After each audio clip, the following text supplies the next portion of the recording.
नमस्कार दोस्तों, YouTube channel PKJDITI में आपका स्वागत है। आइए first year trade theory fitter first year trade theory अगला जो चैप्टर है, चैप्टर दूसरा, उसका रिवीजन करते हुए हम आगे बढ़ेंगे। इसमें मैं पढ़ना क्या है, मार्किंग एंड मार्किंग टूल्स।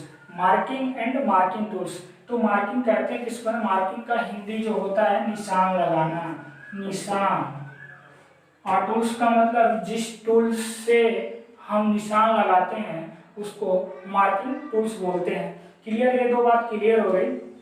होता क्या है, जब हम वर्कशॉप में या कल कारखानों में जब भी हम कोई कंपोनेंट का निर्माण करते हैं, कोई जॉब का निर्माण करते हैं, कोई फिटिंग का निर्माण करते हैं, तो बहुत सारे ये टूल्स को भी यूज करना पड़ता है। सबसे बड़ी बात यह है, उसको हमें आवश्यकता अनुसार उसमें से और इच्छित मटेरियल्स को रिमूव करना होता है, काट के निकालना होता है, घिस के निकालना होता है या पॉलिश करके निकालना होता है।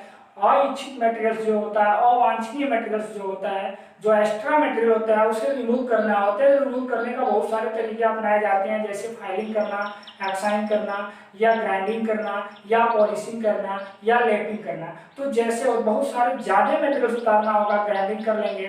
थोड़ा सा कम मटेरियल उतारना होगा, हम पॉलिश कर लेंगे, लैपिंग कर लेंगे। अलग अलग तरीकों से इसको किया जाता है, जैसे काम आता है उस हिसाब से उसको कारीगर करता है।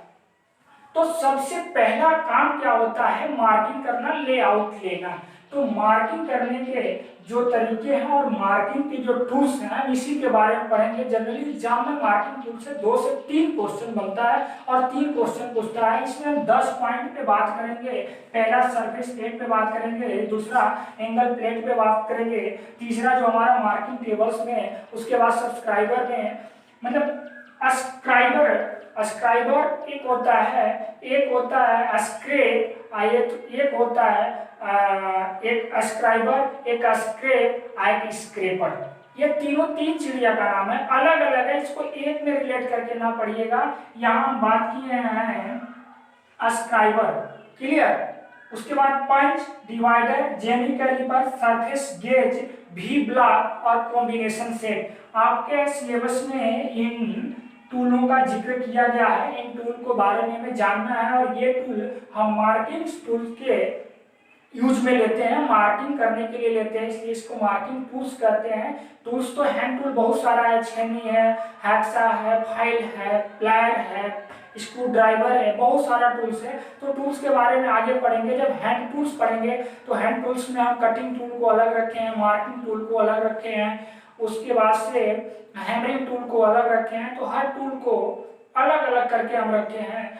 तो इसमें हम सरफेस प्लेट की अगर बात करें तो एक सरफेस प्लेट जो होता है वो पूछता है क्वेश्चन की सरफेस प्लेट बना होता है कास्ट आयरन का, या हाई कार्बन स्टील का, या सेरेमिक कांच का, या मतलब 4 ऑप्शन देगा, या ये सभी।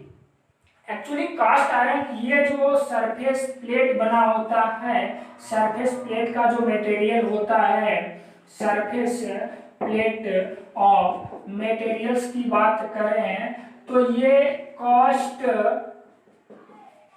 आयरन का बना होता है, या ग्रे कास्ट आयरन का होता है, या सिरेमिक कांच का होता है। एक्चुअली ये क्या होता है, सरफेस प्लेट एक टेबल होता है, टेबल के ऊपर एक प्लेट रखा होता है, और प्लेट जो है इतनी एक्यूरेसी यानी परिशुद्धता, यानी इसकी परिशुद्धता क्या होती है, तो 0.0025 mm, यानी इतनी एक्यूरेसी जो इसकी होती है, एक्यूरेसी, इतनी एक्यूरेसी में इसका जो सरफेस मतलब होता है सतह, सरफेस प्लेट के बारे में हम बात कर रहे हैं।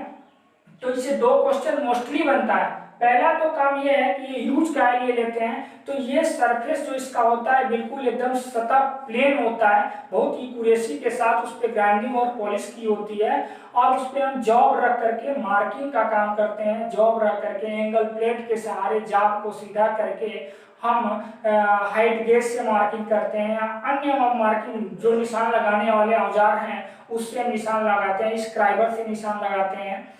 तो इसमें से 3 क्वेश्चन बनता है, 2 क्वेश्चन मोस्टली है। ये पूछता है कि सरफेस प्लेट किस मटेरियल के बना होता है, तो मैक्सिमम जगह ऑप्शन में ये रहता है कि ये ग्रे कास्ट आयरन का या ग्रे, ये एक मिनट रुक जाइए, कास्ट आयरन होगा या ग्रे कास्ट आयरन होगा या सिरेमिक कांच, सिरेमिक कांच, ये तीनों का बना होता है। अगर ऑप्शन में आपको तीनों मिल जाए और लास्ट में चौथा ऑप्शन दे दे ये सभी, तो आपको चौथा ऑप्शन लगाना होगा ये सभी।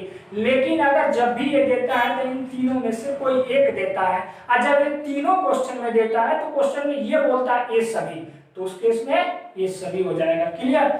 उसके बाद से कहता है कि सरफेस प्लेट की एक्यूरेसी होती है।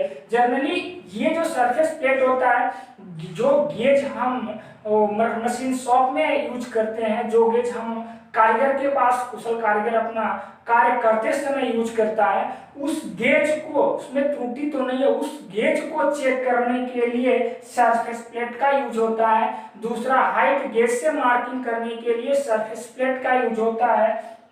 क्लियर।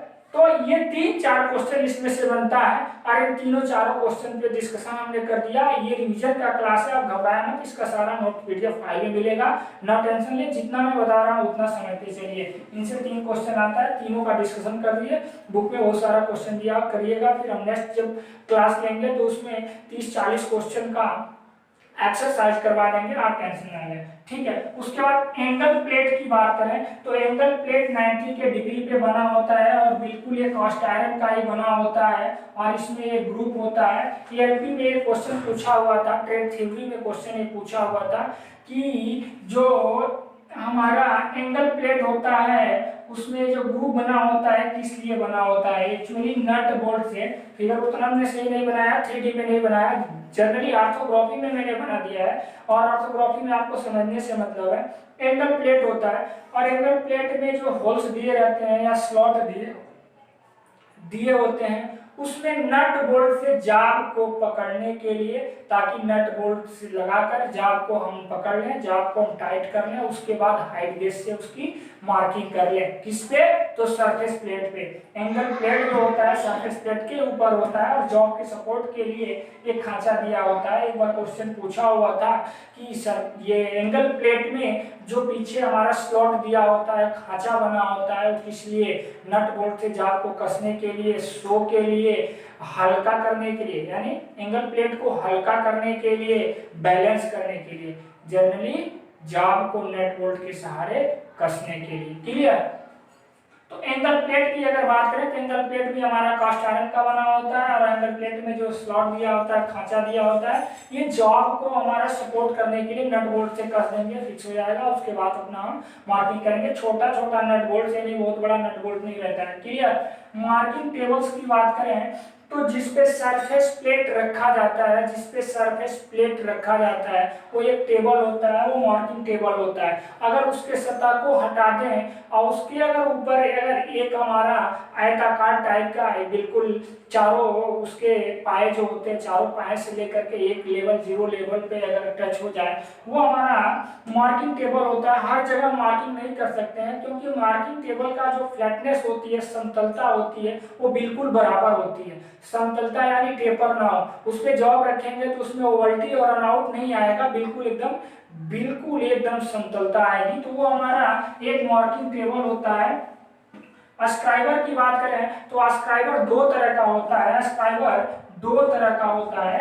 अस्क्राइबर जनरली 2 तरह का होता है। एक स्ट्रेट होता है, अभी क्वेश्चन ये पूछा हुआ था आपके पिछले ITI में, एक हम नॉर्मली बना दे रहे हैं अस्क्राइबर, और आप बनाइएगा।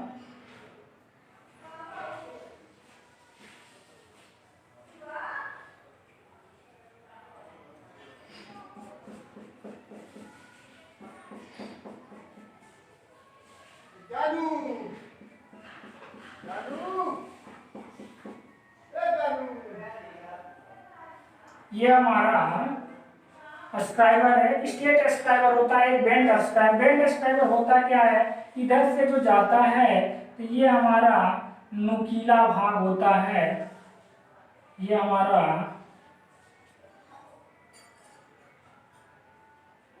हमारा नुकीला भाग होता है, इसको बैंड अस्क्राइबर बोलते हैं और उसको स्टेट अस्क्राइबर बोलते हैं। ये क्या करता है, ये कच्ची लाइन जो हम जॉब बनाते हैं, तो जॉब को निर्माण करते समय जब हम निशान लगाना होगा तो मेटल पे पेंसिल से निशान हम नहीं लगा पाएंगे।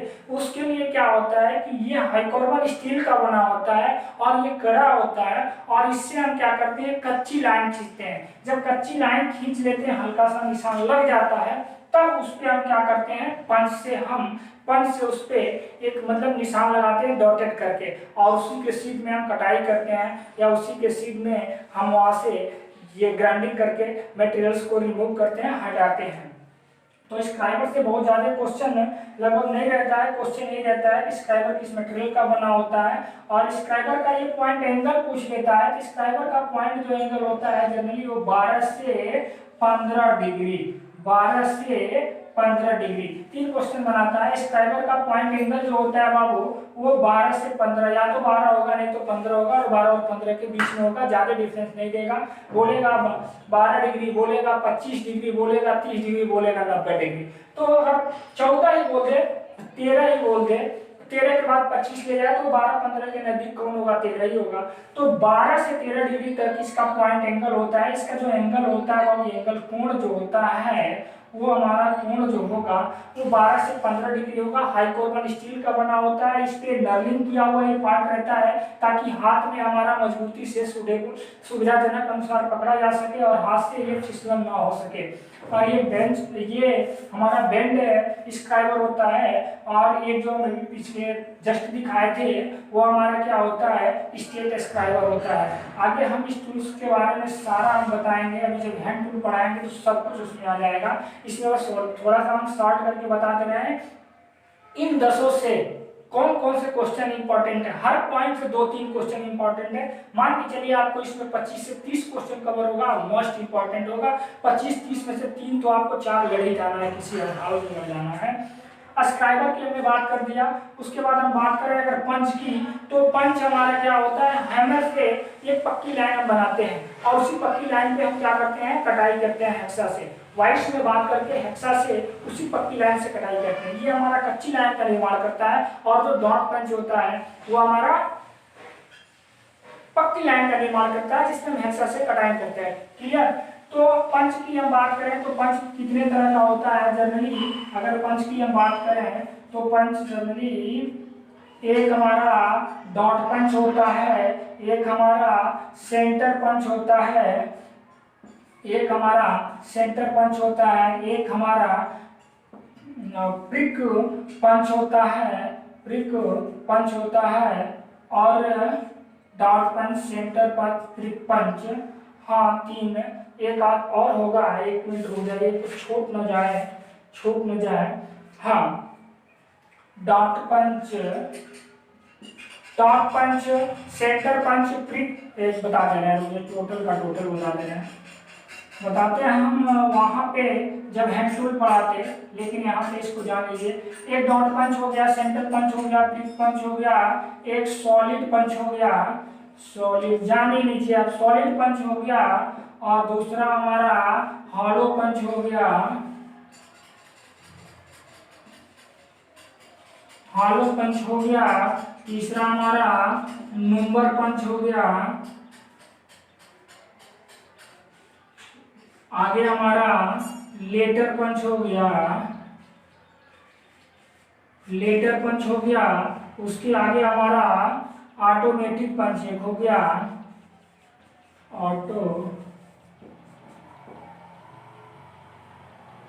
ऑटोमेटिक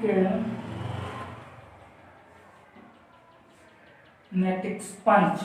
इतने पंच हमें, लेकिन जनरली हमको अगर क्वेश्चन बनाता है तो डॉट पंच से बनाता है, सेंटर पंच से बनाता है, और प्रिक पंच से बनाता है। डॉट पंच, सेंटर पंच और प्रिक पंच से क्वेश्चन हमारा इसी तीनों से बनता है, मोस्टली इसी तीनों से क्वेश्चन बनता है। ये तो हमें नॉलेज के लिए जानना है। देखिए अब यहाँ से क्वेश्चन पंच से कैसे बनाएगा, बोलेगा डॉट पंच का पॉइंट एंगल होता है, क्वेश्चन आपका ही रहेगा। ऑप्शन में वो दे देगा 60 degree, 90 degree, 30 degree, 80 degree. 4 option दे दिए। पूछेगा डॉट पंच का पॉइंट एंगल या बिंदु कोण होता है, तो डॉट पंच 60 अंश, 90 अंश, 30 अंश, 80 अंश। जनरली डॉट पंच का जो एंगल पॉइंट होता है वो बाबू 60 डिग्री होता है। सेंटर पंच का अगर पॉइंट एंगल होता है वो बाबू आपका 90 डिग्री होता है। प्रिक पंच का पॉइंट एंगल होता है तो वो बाबू आपका 30 डिग्री होता है।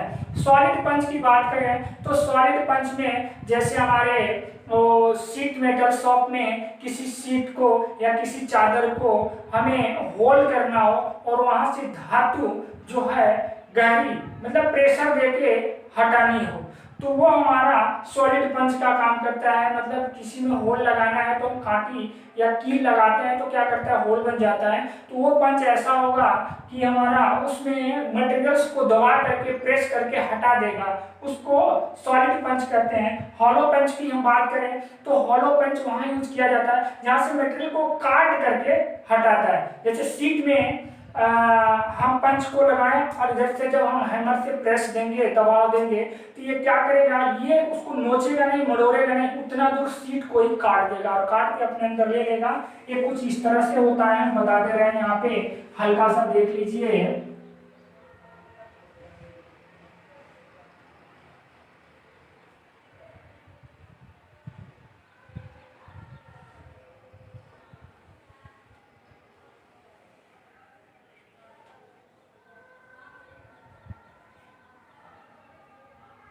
ये कुछ इस तरह से होता है और कहने का मतलब इसका ये है, कहने का मतलब इसका, इसको लगाएंगे ऊपर से प्रेस करके ऐसे हैमर से मारेंगे तो ये अपने जितना इसका एरिया होगा उतना एरिया क्या करेगा, अपना सीट से काट के अपने अंदर ले लेगा। अंदर ले लेगा, यहाँ एक होल्स रहता है, इससे बाहर निकाल देंगे और सीट में या प्लेट, चादर में या प्लेट में हम क्या करेंगे, जो भी नट बोल्ट्स लगाने हैं, जो भी लगाने हैं, जैसे भी उसकी फिटिंग करनी है आराम से हम कर लेंगे। लेकिन सॉलिड पंच क्या करता है, जमीन लगा करके और प्रेस करते हैं, वो निचोड़ देता है, उससे जो होल्स होते हैं क्लीन नहीं बनते हैं, क्लियर नहीं बनते हैं। रिवीट याद करने के लिए हम सीट उट में इसका यूज करते हैं और सॉलिड पंच का यूज वहां पे करते हैं जहाँ से तो थोड़ा सा जो सीट होता है वो मोटी हो या मतलब मेटल्स जो हो वो थोड़ा सा सॉफ्ट हो और इसको मारे और वो प्रेस दे करके मेटल्स को दबा दे और दबा करके एक जगह बना दे, गोश्का बना दे और उसमें अपना रिवेट इत्यादि को डाल करके अपना सेटिंग कर लें, फिटिंग कर लें। तो सॉलिड पंच का मतलब मेटेरियल्स को काट के, सॉलिड पंच का मतलब जॉब से मेटेरियल को काट के नहीं हटाता नहीं है, वो क्या करता है, प्रेस करके दबा देता है। और हॉलो पंच क्या करता है, जॉब से क्या करता है, मेटेरियल्स को जितना दूर हमें मतलब लगाएंगे वो अपने जितना उसका माउथ होगा उतना काट के मेटेरियल्स को निकाल देगा, यानी सीट को निचोड़ेगा नहीं, प्लेट को निचोड़ेगा नहीं, हमारा रफनेस नहीं दिखेगा, क्लीन होल दिखेगा। क्लियर। Hollow punch. नंबर पंच की बातें करते हैं, 0 से लेकर के और 9 तक का ये नंबर होता है। उसमें हम लोग जैसे जो कोई नंबरिंग करना हो, जैसे ISO 0090001 या 2021 या 2015 जो कुछ भी लिखना हो, या रोल नंबर ही लिखना है, कोई जॉब बनाए रोल नंबर ही लिखना है, या उस आइटम्स का कोड नंबर लिखना है, ये कौन सा आइटम है, इसका कोड नंबर क्या है, उसको करने के लिए हम नंबर पंच का यूज करते हैं। 0 से लेकर के 9 तक उस पे अंक रहते हैं और ये 10 नंबर्स में होता है, 0 1 2 3 4 5 6 7 8 9 उतना ही रहता है। उसी नंबर से हम टोटल अपना जितना 8 अंक 6 अंक 4 अंक जो भी लिखना होगा लिख लेते हैं।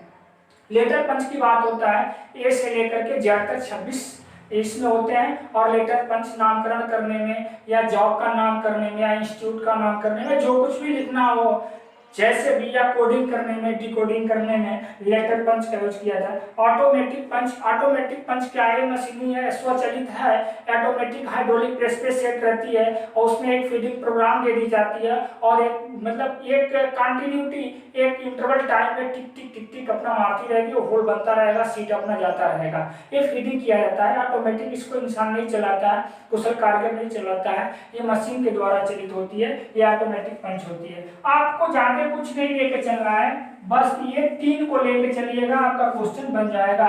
ये आपके नॉलेज के लिए था, ठीक है। हमने तो इसी तीनों को सोचा था बताने के लिए, लेकिन खैर कोई बात नहीं। ये डार्ट पंच हो गया जिसका point angle 60 degree, centre punch हो गया point angle 90 degree, prick punch हो गया पॉइंट एंगल 30 डिग्री। अब इसमें ये क्वेश्चन और बोलता है ये किस काम में लिया जाता है, तो डार्ट पंच का जो यूज होता है वो जॉब मार्किंग में पक्की लाइन बनाने के लिए की जाती है। सेंटर पंच का मतलब काम क्या होता है, तो ड्रिल करते समय जॉब पे सेंटर लगाने के लिए होता है। एकदम ऐसे प्लेट है या कोई पाइप है या कोई जॉब है और बिल्कुल यहाँ पे हम ड्रिल बिट ला करके फिट करें तो ये फिसलने का डर होता है, लेकिन निशान लगा दें अगर सेंटर पंच से 90 डिग्री पे ऐसे हमने लगा मार दिया, मतलब 1 से 2 mm तक वो धस जाता है, उस जॉब में 1 mm तक धस जाता है और वहां पे हमारा ड्रिल बिट्स आता है तो वहीं से काटना स्टार्ट कर देता है सेंटर लेने के लिए। ये सेंटर पंच का यूज किया जाता है। क्लियर, ये सब रही बात। अब बात रही मटेरियल्स की कि ये सारे पंच किस मटेरियल के बने होते हैं, तो सारे पंच हाई कार्बन स्टील के बने होते हैं। Yes, high carbon steel. Clear. उसके बाद हम बात करें डिवाइडर की अगर हम बात करें तो आउटसाइड, ये इनसाइड, आउटसाइड, जैसे भी हमारा अगर कोई शीट हो उसको बांटना हो तो ये मान के चलिए आपको इस तरह से, आप ड्राइंग में देखे होंगे कंपास होता है, कंपास के साथ एक छोटा कंपास होता है, उसका भी नाम डिवाइडर होता है। अभी फिगर हम बना दे रहे हैं, 1 मिनट रुक जाए, थोड़ा देख ले, उतना सुनकर नहीं बना पाएंगे लेकिन देख लेंगे तो क्लियर हम बता देंगे। चलिए फिगर हम नहीं बनाए हैं, लेकिन डिवाइडर जो क्या काम करता है, डिवाइडर जो काम करता है शीट को या चादर को या धातु की जो प्लेट्स होती है उसको बांटने के लिए डिवाइडर का यूज किया जाता है। ये हाई कार्बन स्टील का या टूल स्टील का बना होता है। जेनिक कैलिपर्स के बारे में बात करें तो outside calliper, inside calliper, jenny calliper, hermaphrodite calliper, ये सारे कैलिपर्स होते हैं। आउटसाइड कैलिपर क्या होता है, आउटसाइड कैलिपर जो होता है वो बाह्य व्यास लेता है। इनसाइड कैलिपर्स जो होता है, इनसाइड कैलिपर्स जो होता है वो बाह्य व्यास लेता है। आउटसाइड कैलिपर्स जो होता है वो आंतरिक व्यास लेता है। इनसाइड कैलिपर्स की अगर हम बात करें, इनसाइड कैलिपर्स की अगर हम बात करें तो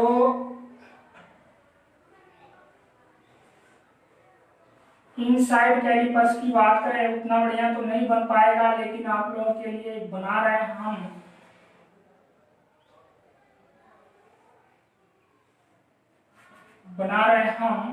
और ये हमारा इनसाइड कैलिपर हो गया, सॉरी ये आउटसाइड कैलिपर हो गया, आउटसाइड कैलिपर हो गया, ये हमारा आउटसाइड कैलिपर हो गया।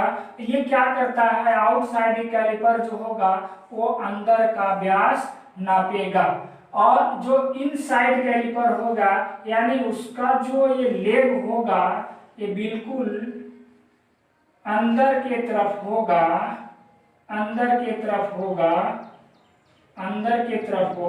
ये जो हमारा होगा, ये हमारा जो होगा इनसाइड कैलिपर, ये आउटसाइड यानी बाह्य व्यास नापेगा। गोलाकार जाप का बाह्य व्यास नापता है, ये गोलाकार जाप का आंतरिक व्यास नापता है। ये स्प्रिंग ज्वाइंट भी होता है और फर्म ज्वाइंट का मतलब इसमें रिपीट लगा होता है, और स्प्रिंग ज्वाइंट कुछ अलग ढंग से होता है। इसमें भी एक फर्म ज्वाइंट होता है, स्प्रिंग ज्वाइंट होता है। स्प्रिंग ज्वाइंट हमारा क्या करता है कि एक बार हमने माप भर लिया, ये लॉक नट से फिट होता है। फिगर बना नहीं पाएंगे, थोड़ा सा टाइम बचा है, मैं बता दे रहा हूँ, जस्ट कल में पहले से फिगर बना के फोटो शूट करवा लेंगे।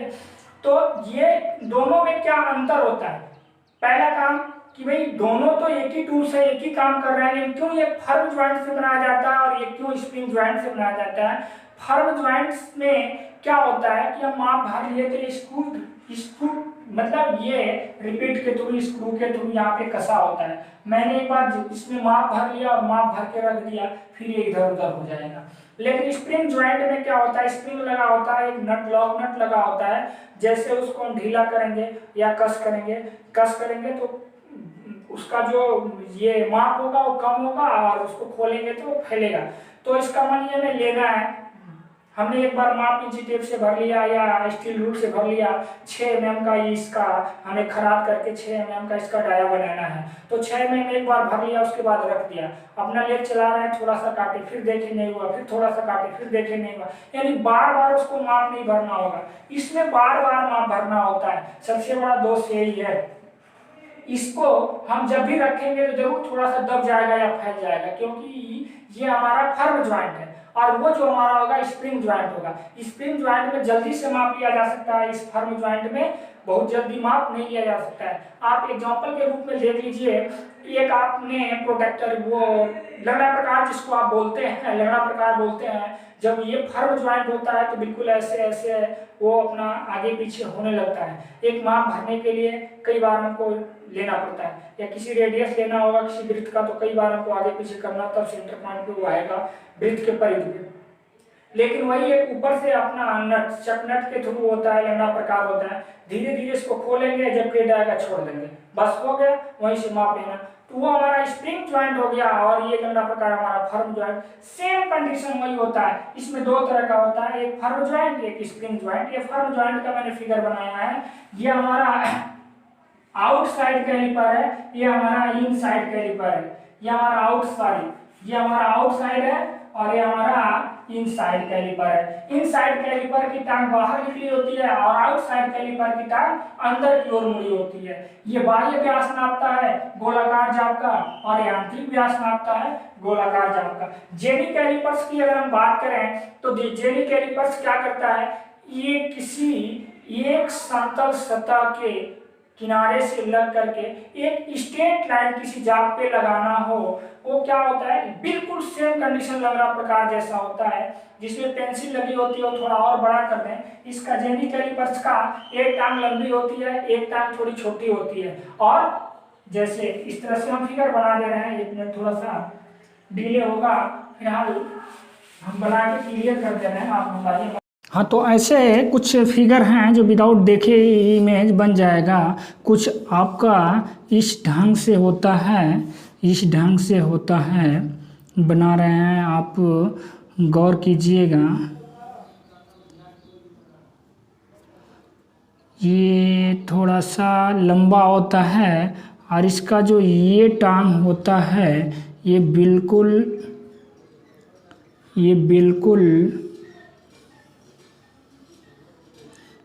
एक तरफ मुड़ा होता है, एक तरफ मुड़ा होता है, और ये हमारा जो टांग्स होता है यानी इसका जो पैर होता है ये बिल्कुल सीधा होता है इस तरह से। ये थोड़ा बड़ा होता है, ये फर्म ज्वाइंट से जुड़ा होता है। ये जेनी कैलिपर्स है, और जेनी कैलिपर्स क्या करता है कि जैसे अभी हम बना के एक दिखा रहे हैं ब्लॉक, एक ब्लॉक बना के दिखा रहे हैं आपको, ये देखिए इस तरह से।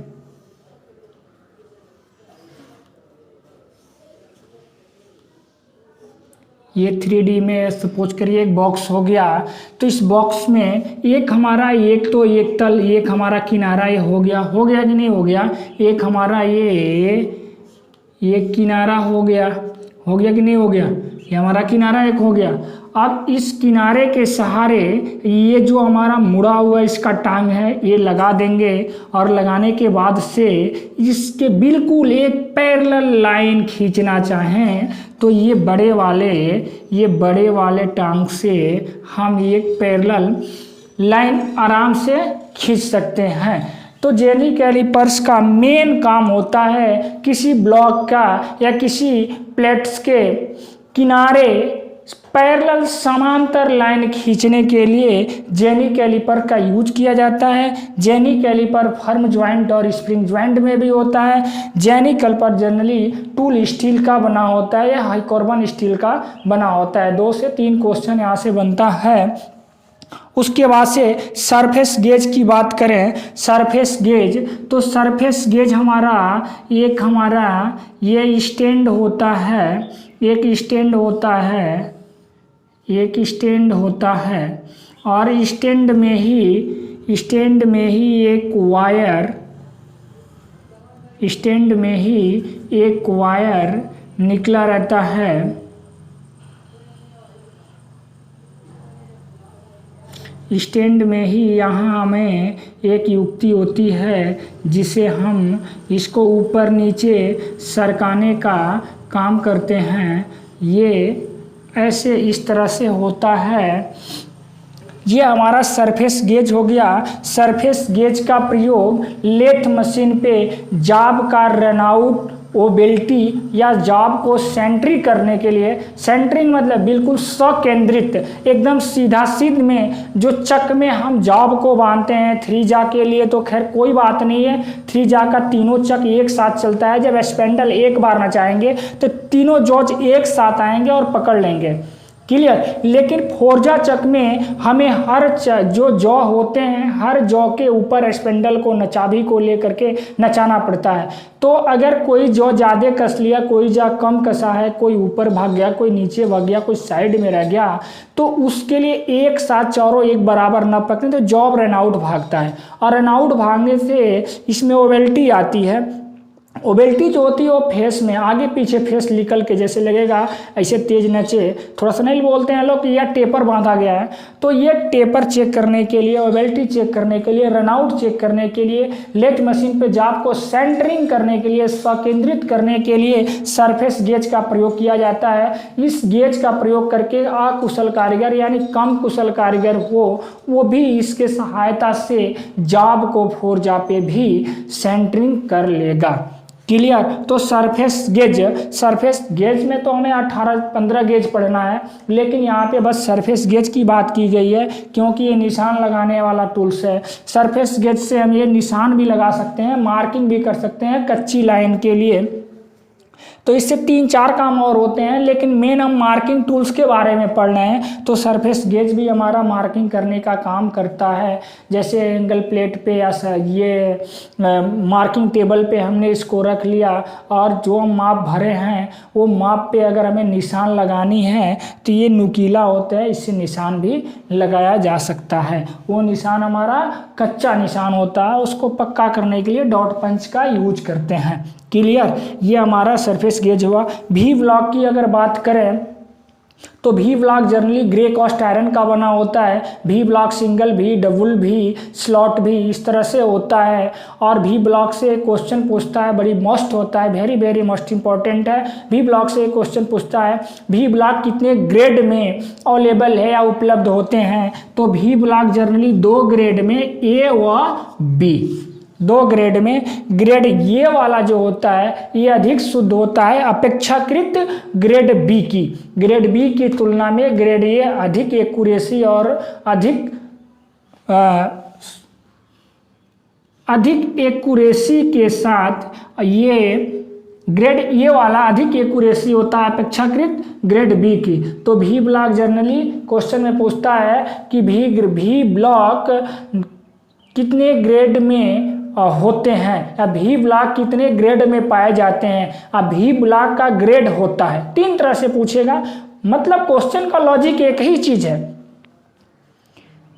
तो उस केस में आपको ऑप्शन में दे देगा A block, A grade, B grade, A व बी दोनों इनमें से कोई नहीं। तो ए ग्रेड में भी होता है, बी ग्रेड में भी होता है और ए और बी दोनों में होता है। तो ऑप्शन क्या होगा, ए व बी, यानी ऑप्शन सी चला जाएगा, क्लियर। जैसे ये ऑप्शन ए हो गया, ये ऑप्शन बी हो गया और ऑप्शन सी अगर कह दे कि ए व बी, ऑप्शन डी कह दे नॉन ऑफ दिस, तो ऑप्शन सी पे चला जाएगा।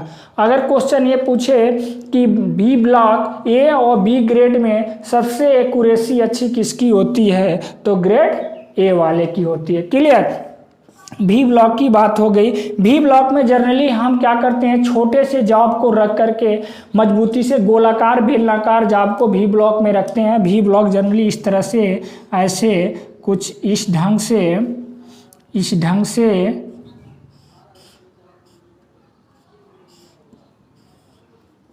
कुछ इस ढंग से बना होता है। इसमें हम गोलाकार, बेलनाकार, सिलेंड्रिकल का मतलब बेलनाकार जाब को हम रखते हैं और रख करके इसमें रनआउट, इसमें ओवेल्टी, छोटे छोटे जाब को जांच करते हैं। या पाइप्स यानी सिलेंड्रिकल जाब को मार्किंग करने के लिए भी ब्लॉक का यूज किया जाता है। एक छोटा सा पाइप हो, एक छोटा सा जाब हो, वो बेलनाकार जाब हो, तो उसमें भी ब्लॉक के अंदर मैग्नेट से भी सेट होता है।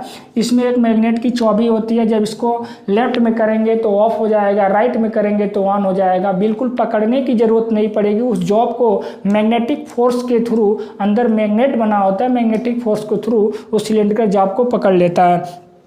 बात करें हम कॉम्बिनेशन सेट की, तो कॉम्बिनेशन सेट भी हमारा एक मार्किंग टूल्स के अंतर्गत आता है। इसमें 3 पॉइंट होते हैं। एक होता है स्क्वायर हेड, एक होता है सेंटर हेड, एक होता है प्रोटेक्टर हेड। ये तीनों एक जनरली कास्ट स्टील के बने हुए स्टील रूल्स पे निशान बना होता है और उस पर वो तीनों लगे होते हैं। जनरली सेंटर जो हेड होता है, सेंटर में जो हेड होता है, उसका काम ये होता है कि वो 45 डिग्री से 0 से 90 डिग्री का कोण 0 से 45 डिग्री का कोण मेजर कर ले। जो स्क्वायर हेड एक किनारे पे होता है वो 0 से 90 डिग्री का कोण मेजर कर लेता है, और जो प्रोटेक्टर हेड बिल्कुल किनारे पे लगा रहता है कॉम्बिनेशन सेट में, वो 0 से 360 डिग्री का कोण माप कर सकता है। कॉम्बिनेशन सेट का मेन जो टारगेट है, मेन जो लक्ष्य है, जिसके लिए मतलब हम यूज करते हैं, वो किसी भी स्थिति में जॉब का एंगल मेजर कर सकता है। तो आज मैंने बात किया first year fitter trade theory में दूसरा चैप्टर से marking and marking tools. Surface plate के बारे में हमने पढ़ा, किस मटेरियल का बना होता है, इसका काम क्या है, इसकी एक्यूरेसी क्या है। एंगल प्लेट के बारे में पढ़ा, मार्किंग टेबल के बारे में पढ़ा, स्क्राइबर के बारे में पढ़ा, पंच के बारे में पढ़ा, ये डिवाइडर के बारे में पढ़ा, और जेनिक कैलिपर्स के बारे में पढ़ा, सरफेस गेज के बारे में पढ़ा, उसके बाद भी ब्लॉक के बारे में पढ़ा, उसके बाद कॉम्बिनेशन सेट के बारे में पढ़ा। ये हमने 10 पॉइंट पे बात किया, 10 पॉइंट पे मैंने चर्चा किया, और 10 से जो इंपॉर्टेंट 2-3 करके क्वेश्चन बनता है, 30 क्वेश्चन तक का मैक्सिमम मैंने इसका डिस्कशन कर दिया। और इसका एक सेट बना के मैं 40 क्वेश्चन का प्रैक्टिस सेट बना करके डाल देंगे पीडीएफ में, आप पढ़ लीजिएगा। और जो इम्पॉर्टेंट क्वेश्चन इससे बन रहे थे मैंने टोटल यहाँ पे डिस्कशन कर दिया। इस वीडियो को स्किप मत कीजिएगा, बिल्कुल गौर से देखिएगा। एक बार ना समझ आए 2 बार देखिएगा, ना समझ आए आप कोई भी क्वेश्चन अपने नोट्स बुक में लिखिएगा, लिख के फ़ोटो खींच के जो ऑनलाइन स्टडी ग्रुप है उस ग्रुप में डालिएगा, मैं रिप्लाई ज़रूर दूंगा। तो बस आज के लिए इतना, और इसको पढ़ते रहिए, अपने दोस्तों में शेयर करिए, लाइक करिए, और दोस्तों को बताइए कि सर का वीडियो आ रहा है, आप पढ़िए। हम आप लोगों के लिए भलाई के लिए किया जा रहा है। अन्य बच्चे पढ़ रहे हैं पर आप लोग नहीं पढ़ रहे हैं, ये अच्छी बात नहीं है। अगर आप लोगों के लिए मेहनत किया जा रहा है तो आप लोग इसका लाभ लीजिए, पढ़िए। ठीक है, बस आज के लिए इतना, धन्यवाद।